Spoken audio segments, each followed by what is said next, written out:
Good morning. Welcome to the Heritage Foundation and our Lewis Lehrman Auditorium. We, of course, welcome those who join us on our heritage.org website on all of these occasions. Would ask everyone here in-house to make that courtesy check that cell phones have been turned off as we prepare to begin. And of course, we accept internet questions at any time, simply emailing us at speaker@heritage.org, and we will post the program on our Heritage homepage for your future reference following its presentation. Hosting our discussion today is Norbert Michel. Dr. Michel is our research fellow in financial regulations in the Thomas A. Rowe Institute for Economic Policy Studies. He studies and writes about housing finance, including the reform of Fannie Mae and Freddie Mac.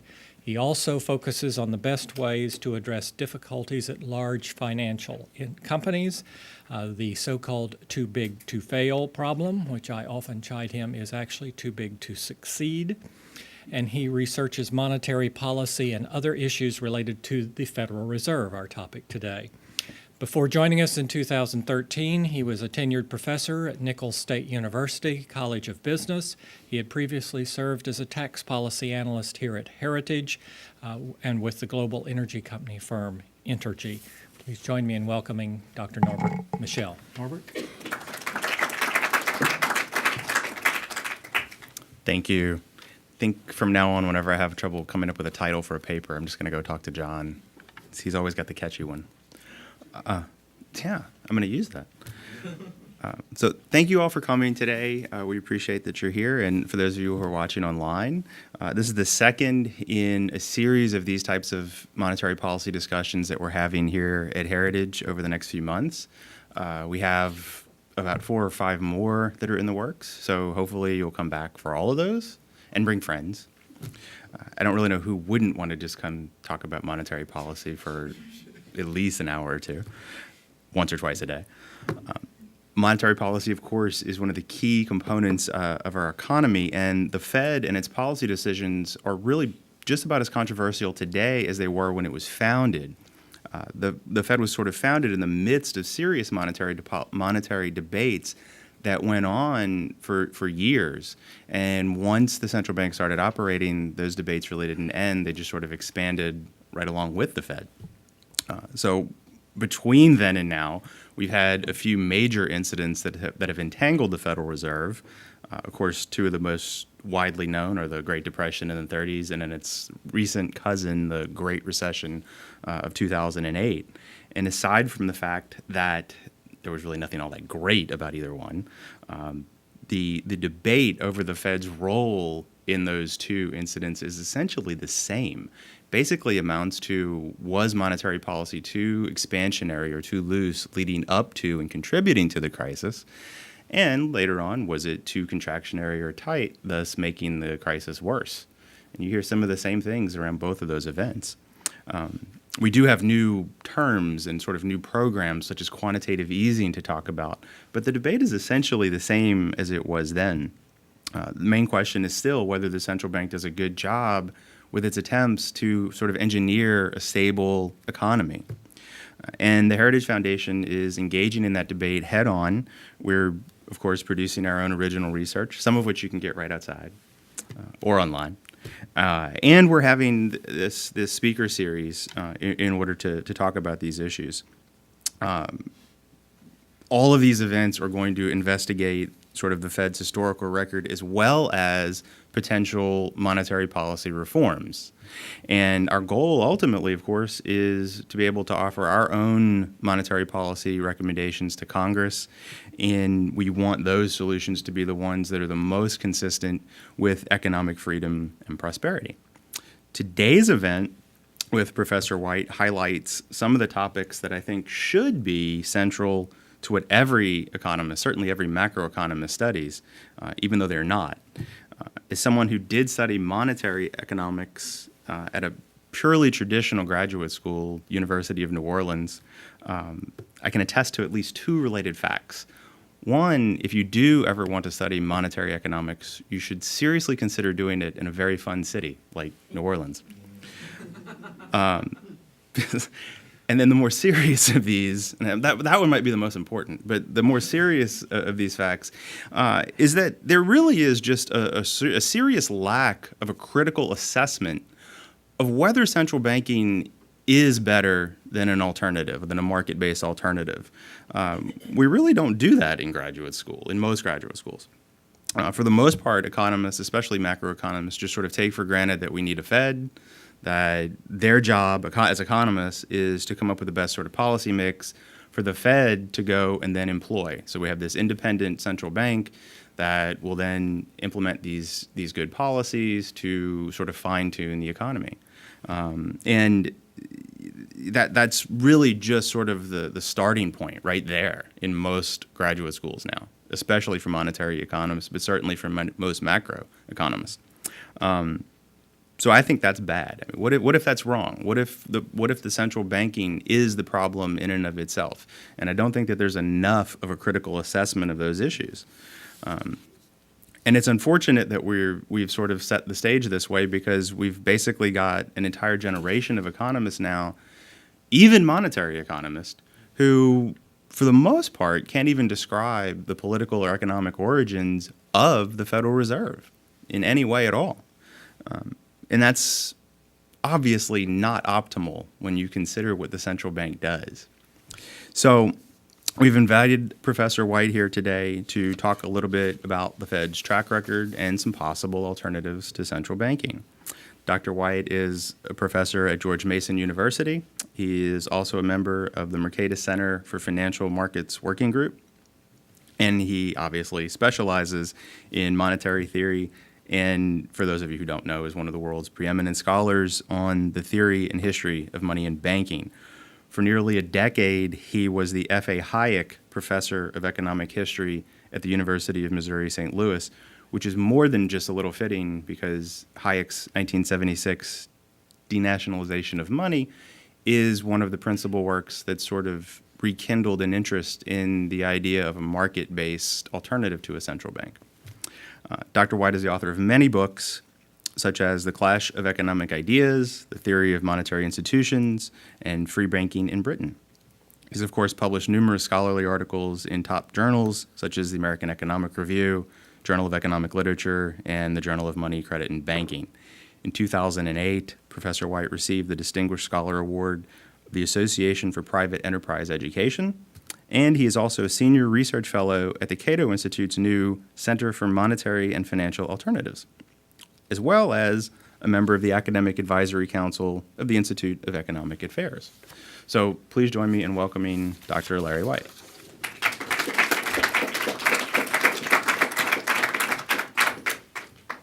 Thank you, Norbert. And we will take questions at the end. Okay.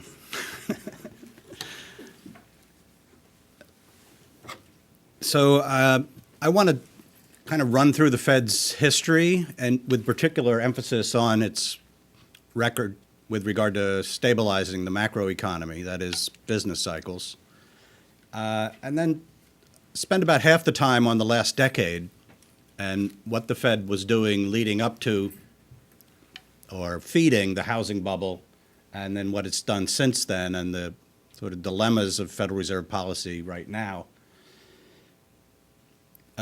As Norbert suggested, the Fed has a much better reputation than it has track record. So if I can convince you of that, then a little more skepticism about Federal Reserve policy is warranted. So let's start at the beginning. You can see the behavior of the price level before the Federal Reserve Act, and it's got some variation, but it's staying within a fairly small corridor. And then World War I comes along, and the Fed pitches in to the war effort, and you see the price level jumping, more than doubling. All right, so that's the Fed's introduction. It was not very independent from the Treasury, sort of right off the bat. In the next decade, here you see the inflation rates. So the last one was the price level. This is the inflation rate. You see the 20% inflation rates during the First World War and for a few years afterward. It wasn't until 1920 that the Fed began to tighten monetary policy, The inflation rate comes down. It actually goes into the negative range. But if you look at the sort of size of that iceberg below the 0% inflation line and compare it to the size above, you see that the deflation, what happened? No, but it certainly wasn't supposed to.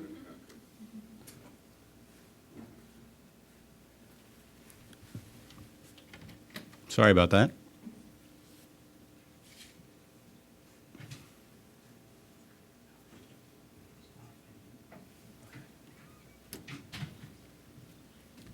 Somebody accidentally hit the power switch back here. Ah. So, just a sec. You can just use your imagination. Okay. So as you can see,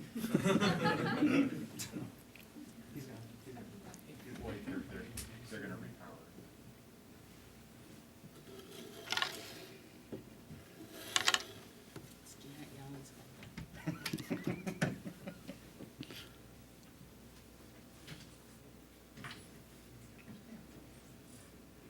I think there's somebody from the Fed snuck into the booth. It's warming up. Okay. It's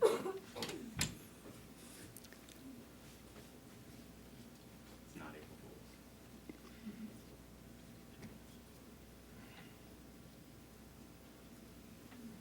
This has never happened. It's intrinsic in an academic style certification. Are you on Twitter, Dr. White? No. Any other questions? You've got some visual insights. Okay, so the point I was making, whoop, wrong slide. This area of deflation helps bring the price level back down to toward its pre-war level, but it's much smaller than the period of inflation. So the price level remains above where it was in the First World War. So it's not a complete correction of the price level, but central banks around the world were making efforts to economize on gold, meaning issue more money than was actually consistent with the classical gold standard. And that, I think, helps set the stage for the later collapse in 1929. On the Depression of 1921, I recommend this new book by Jim Grant. Although the price level drops dramatically, prices and wages were quite flexible in those days, and the real consequences of that depression were not so great. And the federal government's policy during the Depression of 1921 was basically do nothing, as the subtitle suggests. It was the crash that cured itself. It cured itself through wage and price adjustments. That couldn't have any possible relevance in the present day, of course. In its second decade, inflation was low, in fact, negative in many years as measured by the CPI. But there was a boom building. There was an investment boom. Interest rates were held down by the Fed, especially in 27 to 29. And then comes the Great Contraction. All right, so the boom ends a little bit, almost a year before the banking crises start. And the banking crises shrink the money supply without the Fed offsetting it. So that's the overly tight monetary policy, you might say, or the failure of the Fed to play its role as a lender of last resort in the sense of keeping the money supply from collapsing. So that amplified what would have been a small recession into, of course, the Great Depression. In order to counter that, finally the idea of pumping the price level back up was arrived at. That's when the order went out for all U.S. citizens to turn in their gold, give it to the Federal Reserve. That gave the Fed more gold reserves. At the same time, after the gold was turned in, the dollar value per ounce of gold was adjusted upward. That is, the dollar was devalued against gold. That increased the dollar value of the Fed's gold stock, so that gave them even more opportunity to expand. And they gradually took advantage of it. Price controls kept down the inflation during World War II, but when they came off at the end of the war, inflation jumped up to 20%. So that is kind of a reflection of the expansionary monetary policy during the Second World War and the lifting of the price controls that had kept it from showing up in a period of rationing.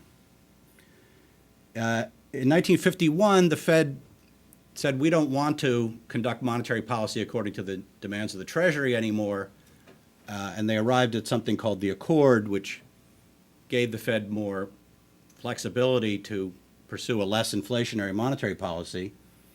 And the next decade was actually pretty good. You have to keep track of the vertical scale here. Inflation stayed pretty close to the 1% to 2% range for a decade. Right, so give the Fed credit for having a good decade, but they couldn't keep it up. After 1964, inflation began to rise, and of course it eventually rose to double digits. Paul Volcker is eventually appointed to wring the inflation out of the system, which you can see he was able to do, but with a lag and with a big recession. Now, why did the inflation take off in the 1960s?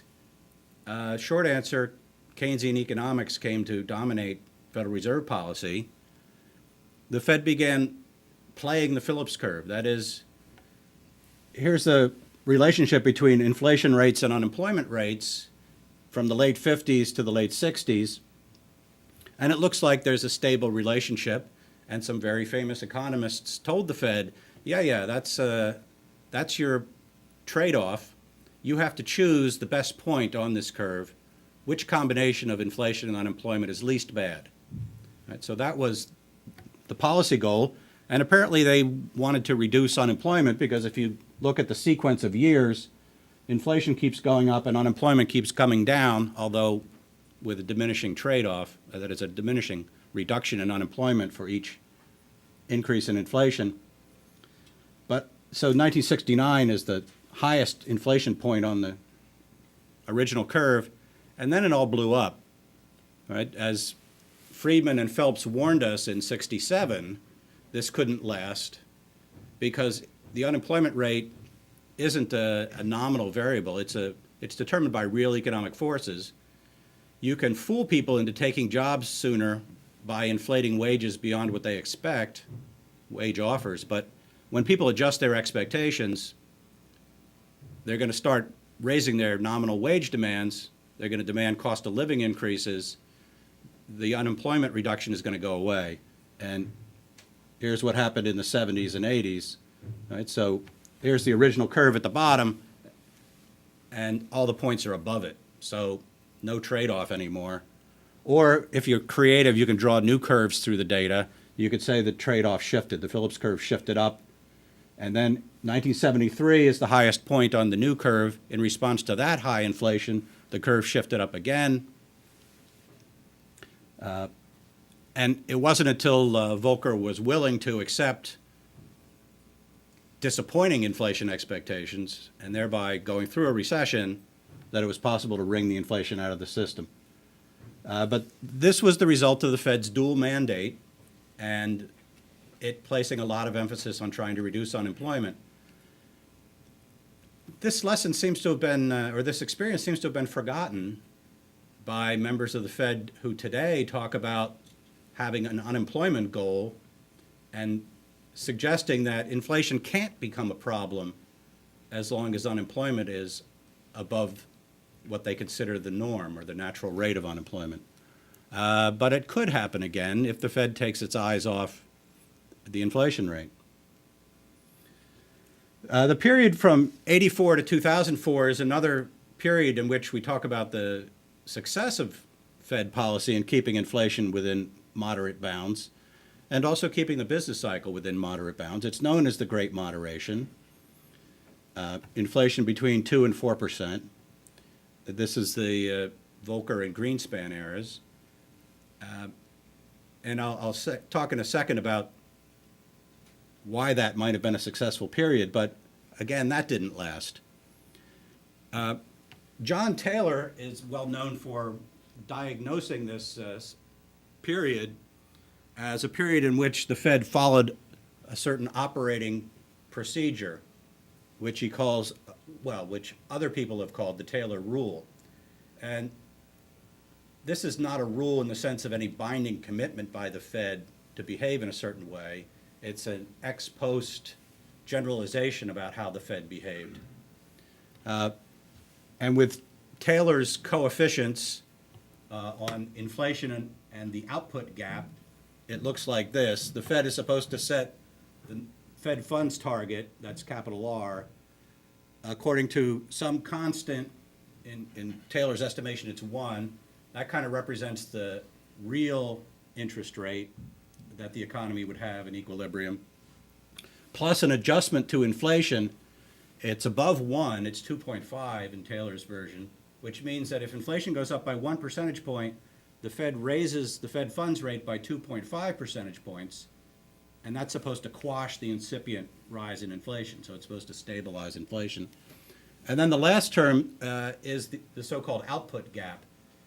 If output is below its potential, so that's a negative output gap, the Fed's supposed to, by 1 percentage point, say, the Fed's supposed to lower the Fed funds rate by 0.5 percentage point. And in that way, it's supposed to also respond, so this is the Fed's dual mandate, it's supposed to respond to weakness in the real economy by lowering interest rates, pursuing a looser monetary policy. Now, Taylor originally estimated this as a description of Fed policy, but then after the fact said, well, policy was pretty good during that period. And if the people in the market understood that the Fed was behaving in this way, it made Fed policy predictable. That's good for economic planning by individual enterprises. But since it seemed to work okay, Taylor has been pushing it as a prescription, right? A norm for policy. During the Great Moderation, the Fed was behaving this way. When it stopped behaving this way, we got the housing bubble and the Great Recession.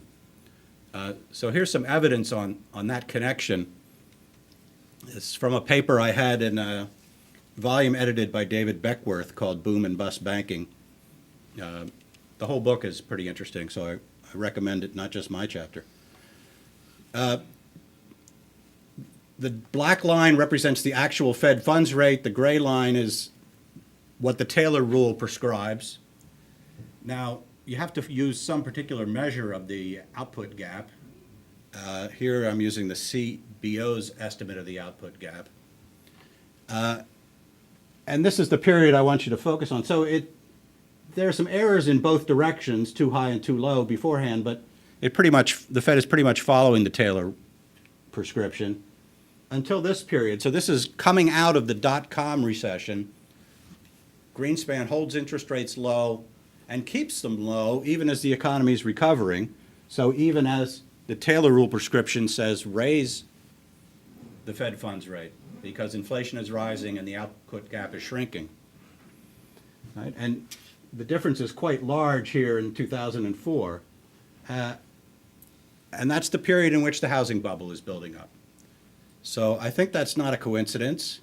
And David Beckworth actually ran these regressions for me, although he refused to be co-author on the article. Modest guy, I guess. So it's a strange article. It has diagrams with captions that say, courtesy David Beckworth.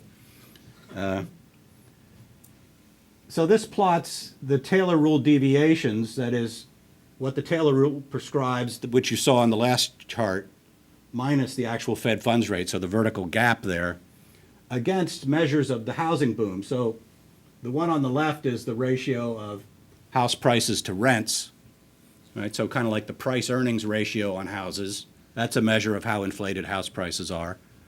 And on the right is house price to personal income per capita. So that's a different measure. But what they both indicate is when the Taylor rule gap was big, house prices were inflated, were high, right? Were being bid up by the low interest rates, making it easy for people to borrow and finance bigger houses and more houses. So we got the housing boom followed by the Great Recession. And the Bernanke era is said to begin, well, if we date it from Bernanke becoming the chairman of the Fed, we date it one way, but in a way, the Bernanke era began before that, because Bernanke was on the Federal Reserve Board while Greenspan was holding interest rates too low for too long, and whispering in Greenspan's ear, and apparently was quite influential on Greenspan's policy setting. Bernanke was quite concerned that the economy was at risk of deflation. So he wanted to err on the side of more lower interest rates to stimulate money, well, which means the Fed injecting more credit, and keep worrying more about that than worrying about avoiding deflation more than worrying about avoiding inflation. But here's the irony. The only deflation, actual deflation, inflation less than zero, that we've had in recent decades is under Bernanke's watch, when in response to the beginning of the Great Recession, the Fed starts paying interest on reserves. Well, at the beginning, the Fed doesn't expand monetary policy, and then when it does, it offsets it by starting to pay interest on reserves. And we get this period of negative inflation, which does help bring down Bernanke's average inflation rate, but at the cost of big real swings in the economy. Okay, so here's the output of the economy measured as real final sales of domestic product, plotted against a sort of hand-fitted trend line. And you see in the previous recession, there was just a slowdown in growth. And in 1990, it was sort of a flattening of growth. But here there's an actual drop in the output of the economy. So this is a severe recession. And as you can see here, we're not catching up. We're kind of running parallel to the old trend at a much lower level. So here's where we are today. We've got a zero interest rate policy. And we've got quantitative easing. Of course, quantitative easing is now officially over, but we still have zero interest rates until, who knows, late spring, early summer. So these parallel bands represent the Taylor rule prescriptions depending on what inflation rate you want to target. This is from the St. Louis Fed. But the zero interest rate is below all of them, right? So the Taylor rule is calling for positive interest rates and has been since 2010. And that's why you've had dissenters on the Federal Open Market Committee saying it's time to start raising rates as the economy is recovering.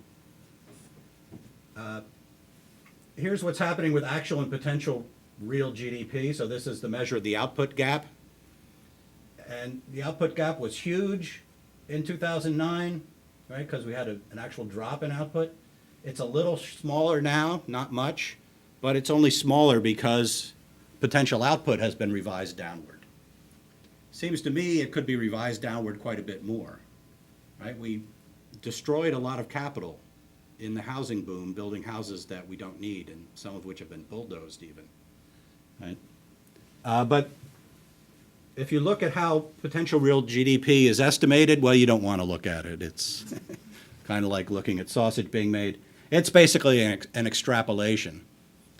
And so it's not really reflecting what's happening on the ground with the labor. It reflects a little bit what's happening in the labor market, but not at all what's happening in the capital market, in investment. And again, here's the negative inflation. So a huge swing during the recession. So we have the danger of zero interest rate policy once again giving us rates that are too low for too long, right? As they did when they built up the housing bubble. It's a little harder to see where the bubble is building up right now, but people have identified various things which seem too high, say the stock market, where the cheap credit is going. There's a very nice interview that the economist William R. White gave a few months ago, sort of identifying the dangers of a prolonged zero interest rate policy. Right? And we have real rates below zero. That is, At 25 basis points, the short-term interest rate is well below the current inflation rate. Right? So if you can borrow at that rate and just invest in inventories of goods, you make a profit.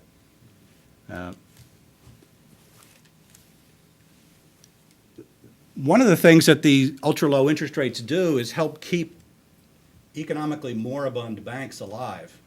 If banks can borrow at these low rates and lend it out at higher rates, say buying long-term treasury bills, if nothing else, that helps keep them afloat.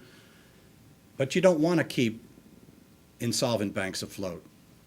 Right? We found out during the savings and loan crisis, you don't want to keep insolvent financial institutions afloat. And Japan found out during its lost decade or 2 decades, you don't want to keep insolvent banks afloat. And as William White points out, if you keep those banks afloat, then they continue to lend to the same customers. You don't get the reallocation of credit toward growth areas that you would get if you cleaned out the insolvent banks and made room for new growth in new areas of the economy. All right, so there's a danger, as I said, of creating a new asset price bubble as people go into bid up the price of existing assets rather than create new assets. And as White points out, there's been an increase of 30% in private sector debt since the crisis. So the ultra-low interest rates have suppressed the deleveraging process that should have taken place.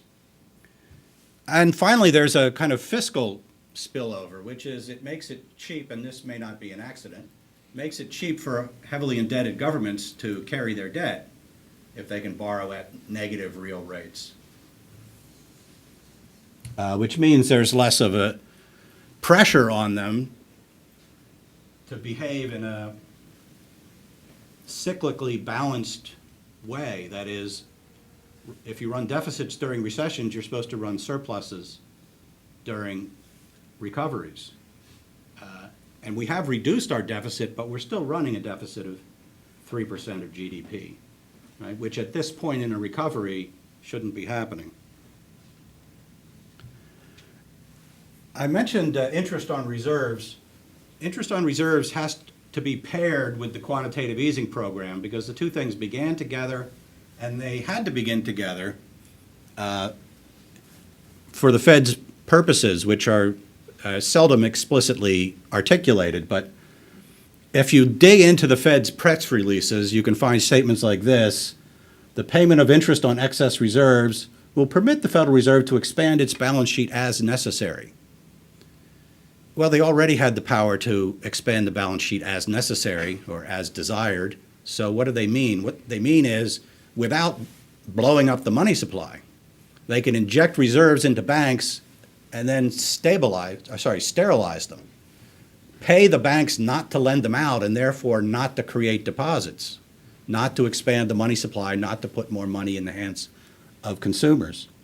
Right? It's not a coincidence that interest on reserves and QE1 began together.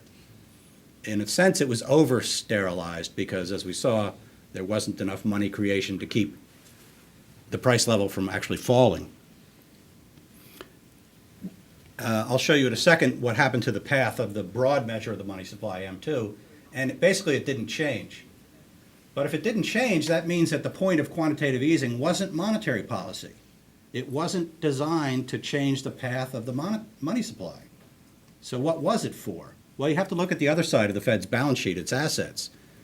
It was in order to allow the Fed to buy $1.2 trillion in mortgage-backed securities without it spilling over into the money supply. So it was a credit allocation policy, or if you like, a fiscal policy. Right? Usually when the federal government decides to inject money into an industry, that's the Congress's decision. But here the Federal Reserve is doing it. And that's much more convenient because you don't need to vote on it. You don't need to put it on the budget. It doesn't count against the debt ceiling. You've got the Fed borrowing trillions from the banking system and using it to support the prices of mortgage-backed securities, thereby trying to restart the housing industry. That was QE1. QE2 was Treasuries, which just happened to coincide with the Fed, with the Treasury running a huge deficit. Right, but this is not the sort of monetary policy you'd like if you believe in, say, the rule of law, if you believe in the Fed having a constraint on its behavior and fiscal policy being the responsibility of the Congress, which is a little more accountable. So here's the evidence that it didn't change the path of the money supply. On the left is the monetary base, that's the Fed's monetary liabilities, and they skyrocket when the Fed is buying mortgage-backed securities and treasuries, and then in QE3 a mix of the two. But the money supply path is pretty much unchanged, and I think that's by design, right? But that means that it was a credit allocation policy, not a monetary policy. Right? So interest on reserves has sterilized the quantitative easing. All right, so it's a little strange. The Fed says it's trying to stimulate the economy, but they have the idea that it has to be predominantly the housing industry because the interest on reserves is preventing lending to other sectors from going up. So here's a kind of crude way to summarize the Fed's history on countercyclical policy. And this is a lesson that's been taught was first taught by Milton Friedman 50 years ago, but it remains true. If the Fed were going to use its policy to stabilize the macroeconomy, basically what it would have to do would be inject more money when the public wants to hold more money in order to keep spending stable. Right? So if the so-called velocity of money starts to fall, the Fed offsets that by increasing the quantity of money. So the quantity of money times the rate at which it turns over, that's total spending, remains constant. Well, the Fed hasn't done that in practice. In practice, the Fed tends to expand when the economy is already expanding and contract when the economy is already contracting. Timing is lousy. And its timing is lousy because it can't predict what's going to happen to velocity any better than anybody else in the economy. It's not because they're particularly bad forecasters. It's that it's a superhuman job to try to run a policy that's so well timed that it actually stabilizes the economy. So the Fed tends to react after the fact, too much, too late. But that means, as Friedman taught long ago, it's better for the Fed to just try to do no harm. Try to adopt some predictable rule rather than trying to actively lean against the wind. So, implication of that is we should expect inflation to rise before the Fed starts responding to it. Right? Inflation is moderate now, but the Fed has a commitment, at least an announced commitment, to keeping unemployment, bringing unemployment down further. Yellen keeps talking about weakness in the labor market, so there's a real risk that inflation will start to rise. Now, I should disclose my personal interest here. I have a bet with a former student that we will have 5% inflation by the end of the decade. Not a big bet, but I think it's a pretty safe bet because we had it in the last decade. So,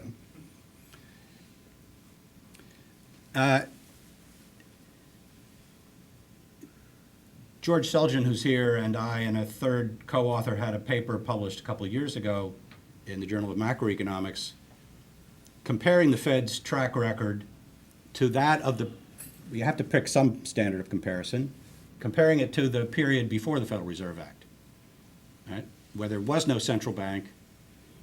There wasn't a very good banking system, by the way, but at least there was a classical gold standard dominating monetary policy. And I'll just give you sort of the highlights of that comparison. The gold period is, under the classical gold standard, the price level ends up where it started at the beginning of the period. There's a strong self-correcting tendency in the price level. Inflation is basically zero, all right? What cost $100 in 1879 cost $99.95 in 1914. Skip the interwar period. Just look at the and skip the Bretton Woods period, just look at post-1971, and the inflation rate's been much higher than that, 4.25%. It's been lower the last few years. That's good, right? But we don't have any institutional guarantee that it won't go back up. So over sort of any period of the Fed's history you want to measure, it's had higher inflation than the previous system. Something that's often overlooked is that or denied by economists who look at the wrong sorts of measures, is that the Fed has increased the uncertainty of the price level. I say some people look at the wrong thing. They look at how smooth the inflation rate is from year to year. That's not really the important thing. It's true that it doesn't change a lot from year to year now, but there is drift, so that if you're projecting 5 or 10 years out, you don't know where the price level is going to be. Here, the top chart shows you how much the price level varies within 6 years around the observation date. So how different is the price level today from the average over the previous 3 years and the next 3 years? And the variation has been higher over the Fed's history. It's currently down to about where it was under the classical gold standard. But if you look at a different measure, which is the variance of price level forecast errors at a 30-year horizon, so suppose you were trying to predict the price level just by extrapolation, you'd be way off. You have a much harder time than you did under the classical gold standard. And the practical implication of that is it's hard to issue 30-year bonds now. Almost nobody does it but the federal government. Railroads used to issue 50-year bonds. You can't do that anymore. Nobody wants to borrow at long terms when they have no idea what the dollar is going to be worth when the principal gets paid back. And that compresses business planning to short horizons. That can't be good for the long-run growth of the economy. And finally, if you look at a measure of cyclical volatility, as we do in the paper, the Fed hasn't reduced it.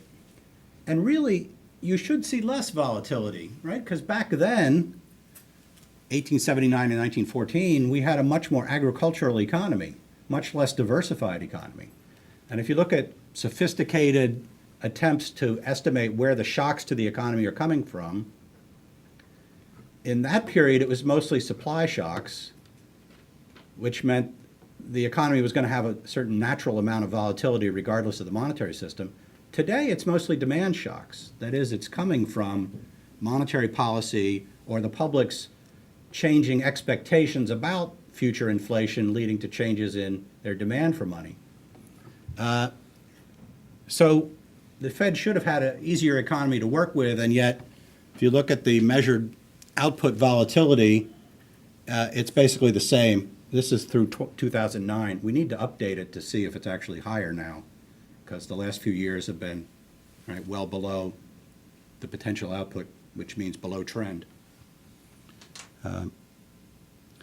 If you look at the intervening periods, if you look at the Fed's entire history, 1915 to 2009, much higher, because that includes the Great Depression. And that's reflected in the third figure, which is from the Fed's founding to the end of the Second World War. But even if you take that out and just look at the most recent period, it's not an improvement over the system before the Fed. And again, that was not a great system. That was a system with occasional panics in the financial market because of the way the banking system had been weakened by regulations. But the Fed hasn't even improved on that. The Fed hasn't reduced unemployment. Really, you shouldn't expect it to, because that's a real variable. But that means they should stop trying. And the Fed hasn't raised real growth. So I've drawn a vertical line where the Federal Reserve begins operations, and it doesn't look like the curve is any steeper, right? This is a log scale, so the slope tells you the growth rate of the economy, and it's stayed basically the same. So the Fed hasn't created such improvements that it's raised real growth in the economy. Now, of course, real growth depends on a lot of other things. All I'm saying is the Fed hasn't improved it. So how can we get better results? Norbert said I would talk about this, so I'll talk about this. But maybe in Q&A we can talk about this in more detail. For Taylor's proposal to have the Fed follow the Taylor rule is a kind of moderate proposal within the current status quo institutions, right? The Fed could adopt this itself, in fact, which is why I say it's a quasi-rule. If the Fed adopts it in themselves, then it doesn't really constrain them. They can drop it whenever they want. But as long as they do follow it, it would make their actions more predictable, especially if they publicly announce the weights they're following, what weight they're putting on inflation and what weight they're putting on the output gap. A little more serious would be to have a binding constraint on Fed policy. So for that, you need a single mandate, or if you have sort of two things in the loss function like the Taylor rule does, you need to have fixed weights on them. A very popular proposal is to target the price level, and many central banks around the world have explicit price level targets. The Fed has recently announced that it's targeting inflation, but that's not something they're held accountable for because it's their own initiative. They could change their mind about whether 2% inflation is the best thing. So they can ignore it for as long as they like. Whereas other central banks have an explicit mandate with penalties. Better than that would be, as I was suggesting earlier, to focus on total spending in the economy, sometimes referred to as nominal GDP. That's one way to measure total spending. Hayek actually proposed something like that back in the 30s when he talked about stabilizing what he called the money stream, which is the amount of money times the turnover rate. There are lots of details about whether you want to measure stabilize consumer spending or total spending, including business-to-business spending, but the basic idea is there. And one of the virtues of that way of thinking about it is that monetary policy no longer tries to inject credit to keep inflation from being too low. That is, when output is increasing and that when goods are getting cheaper to produce and their prices are falling, the Fed doesn't try to offset that by raising other prices, which is kind of a senseless policy.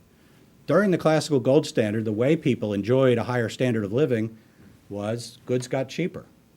Right? So the price level was pretty much stable. It fell during periods where output was growing faster than the output of gold in the world. But that's okay, right? People enjoyed that in the form of everything getting cheaper. It doesn't really make sense to try to cancel that by injecting money to keep the price level at some particular level. And most people who advocate price level targeting will admit that in the case of a negative supply shock. Okay, the price of oil goes up. Do we want to cancel that by tightening monetary policy in response so that other prices come down to offset the increase in the price of oil? Most people say that doesn't make any sense. The economy's already been hit with a negative shock. Why do you want to give it another negative shock? But they don't seem to embrace the other side of it. If you have positive growth in productivity, why not let that lower the particular prices that it's lowering and not try to offset the effect on the general level of prices? Okay, so that's also a policy that's implementable with a central bank issuing fiat money as we have today. Something more radical than that, or more fundamental than that, would be ending the Fed. And I have a 4-minute video that you can find on YouTube explaining what it would mean to end the Fed. Here are the list of the things the Fed does, and here's who would replace the Fed in doing that, like they did before the Federal Reserve Act. But basically what I have in mind is returning to a commodity money standard, a gold standard most plausibly, because we've got the gold. It's just sitting there, assuming it's in Fort Knox, as they say. And letting the banking system once again issue the sort of ordinary pocket money that people hold. which has some nice features that I could go on about it at greater length. You may think it's implausible that Congress is going to consider such a thing, and you might be right about that, but as I've tried to show, the Fed hasn't improved on the performance and in many ways has worsened the performance of the economy as compared to the classical gold standard period, even in the non-ideal form in which we experienced it. So I think at least we should hold the Fed accountable for performance as compared to the classical gold standard. We should regard that as a benchmark, a relevant benchmark for criticizing the Fed's performance. If the Fed wants to earn its keep, right, if it wants to do more harm than good, not likely, but if they want to, then they have to at least match that level of performance. So I will stop there and hope there's some questions in case I've said anything controversial. Thank you.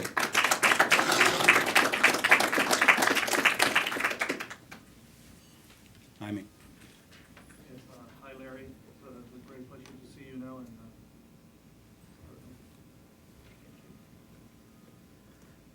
and listen to your talk. It's always enlightening. My question is regarding the Hayek rule. How would a central bank adopt such things such as the Hayek rule, when there's always this phobia of any sort of drop in prices, they have to inject money to stabilize the price level in that sense?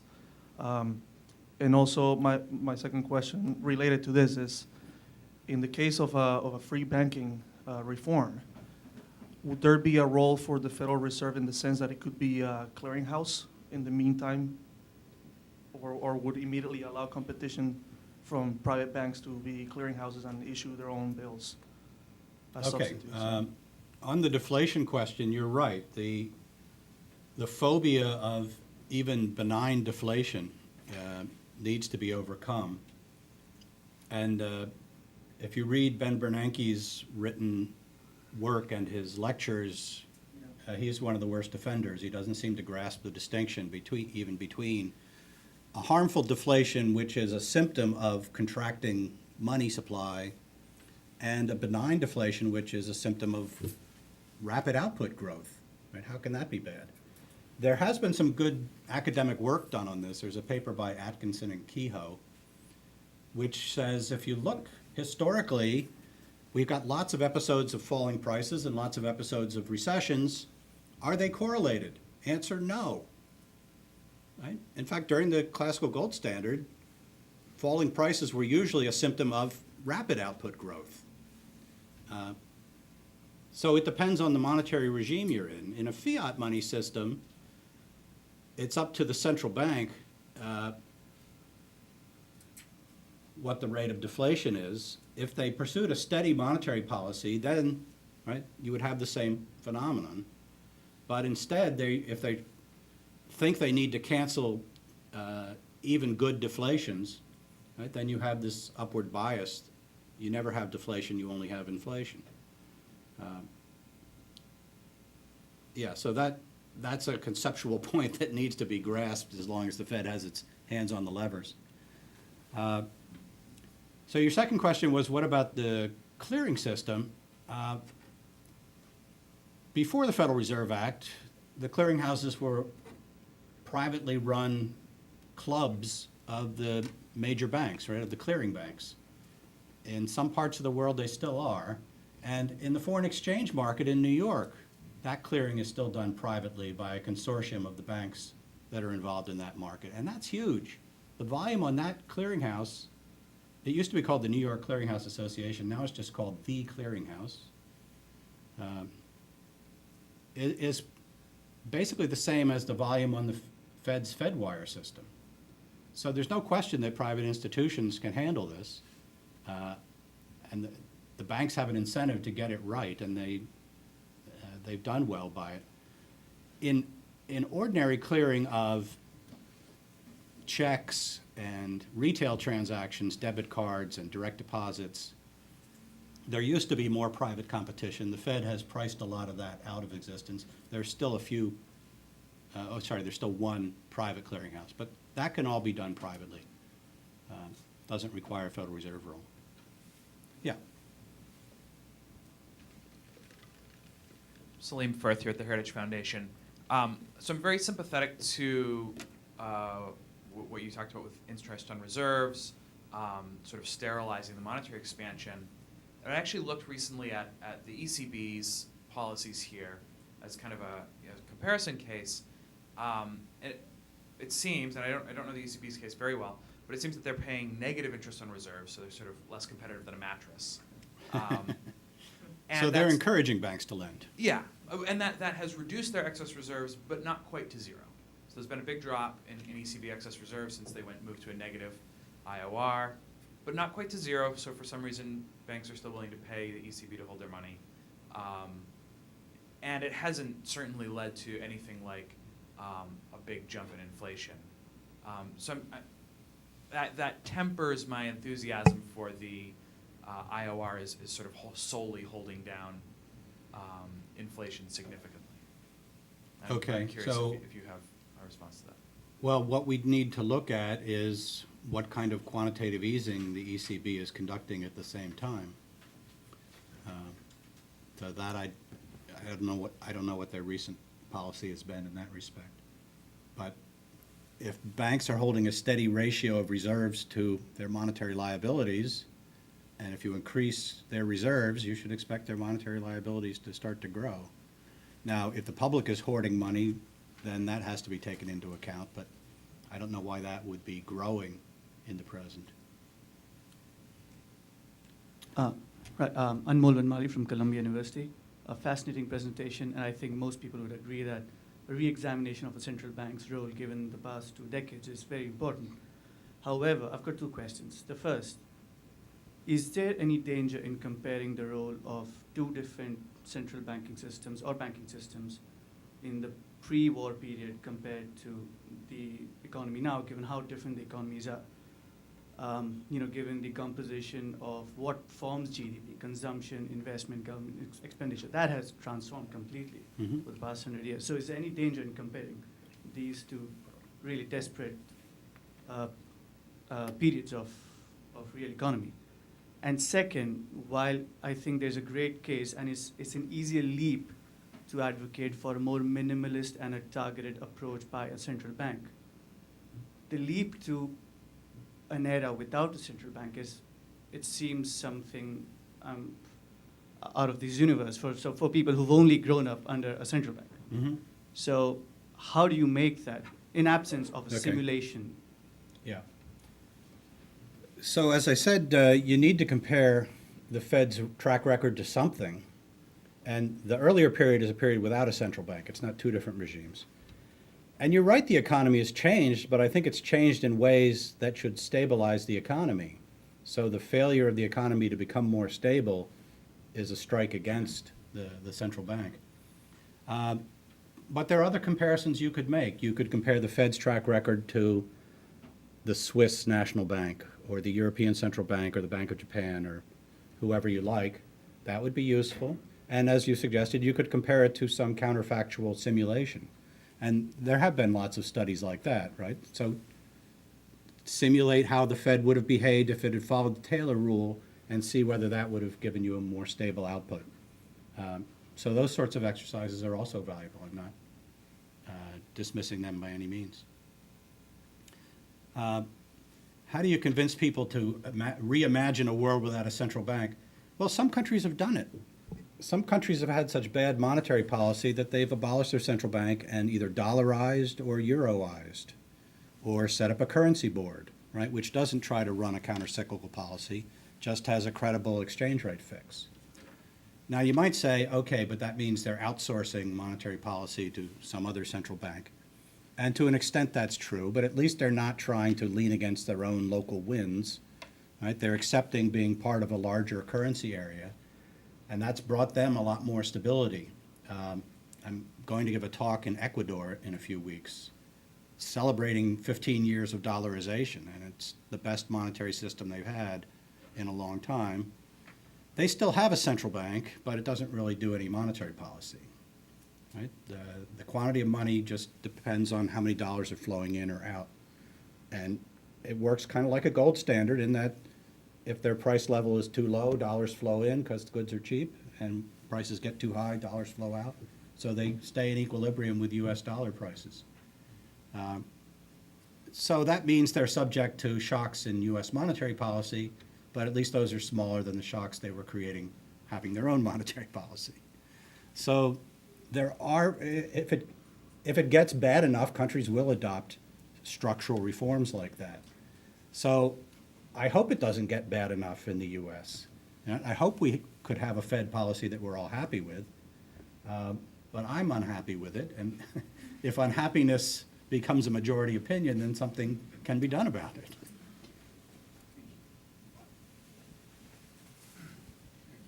Thank you. Great presentation.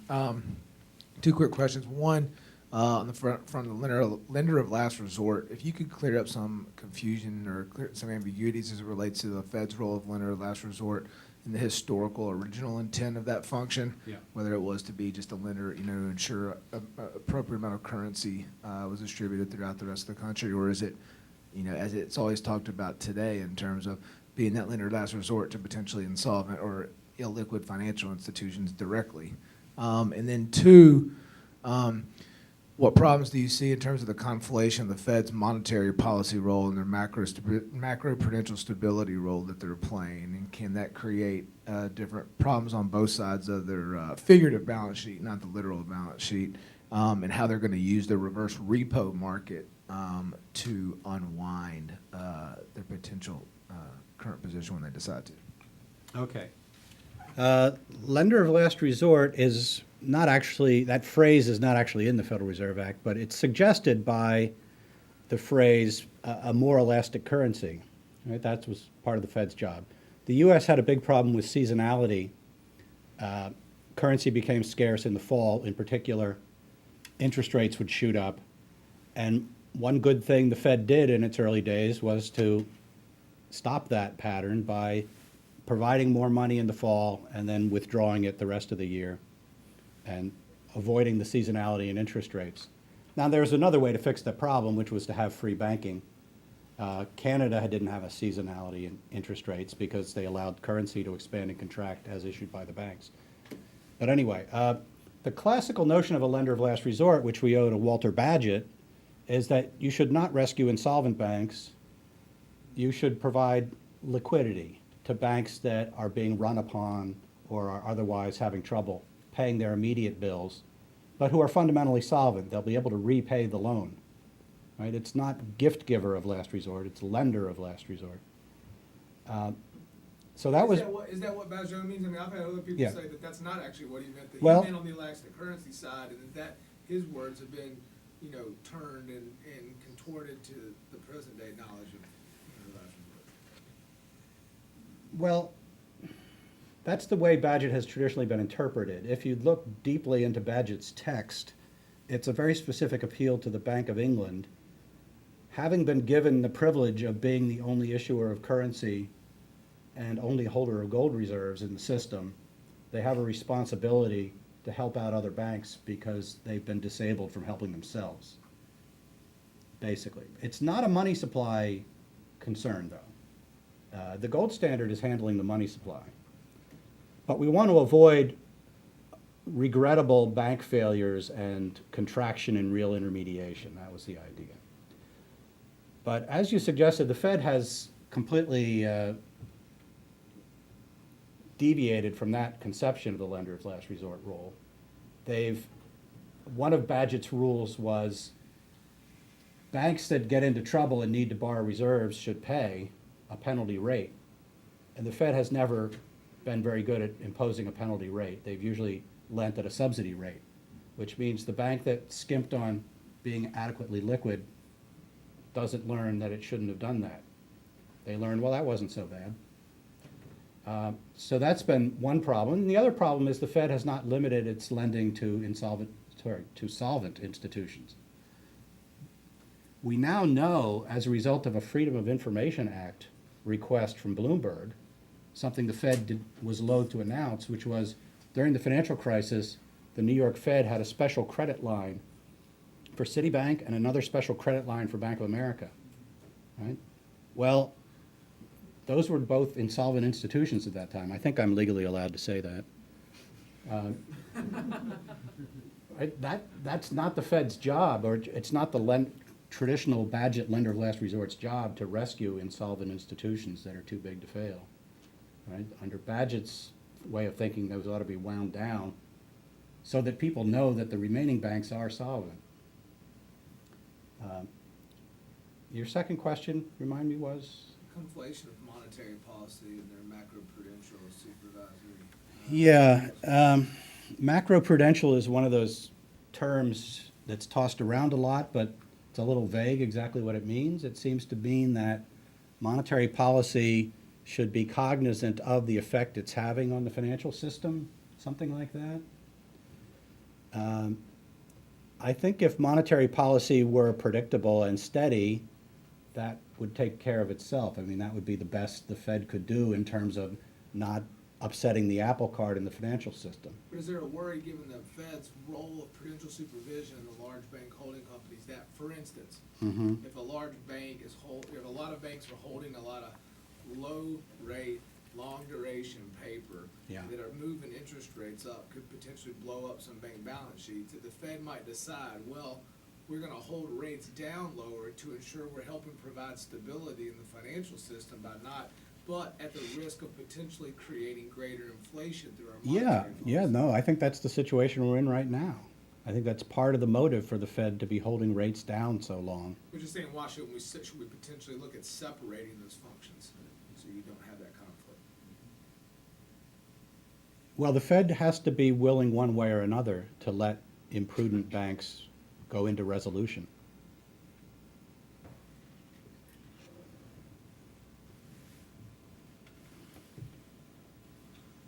Yeah, I just wanted to add on this. I mean, I think the question is whether the Fed should even be regulating banks at all. It should have that responsibility.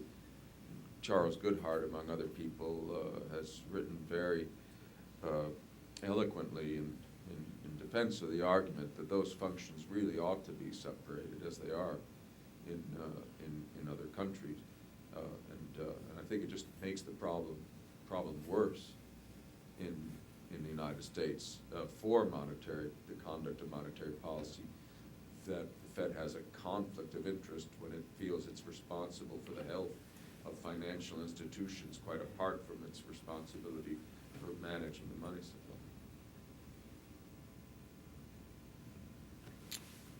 Maybe one more question, maybe two. Harry Ralph Benko, advisor to American Principles. The concept of the political independence of the Fed is much brooded about. I have found it more elusive than the Higgs boson particle, which eventually was discovered, or at least we think it might have been. When you read William Sapphire's memoirs of the Nixon administration and their relationship with Listen to the tapes. When you listen to the tapes, yes, and so forth, I find it pretty elusive. Have you looked at the whole concept fundamentally of the, quote, political independence of the Fed, unquote, and if so, what have you found? Well, some other people have looked at it more deeply than I have. There's a paper by Jerry O'Driscoll and Tom Cargill. And basically the punchline is the Fed has all the independence it wants as long as it does what the Congress and the administration ask of it. Now, there's some wiggle room, but not a lot. So I think we're good. So thank you guys very much. Thank you.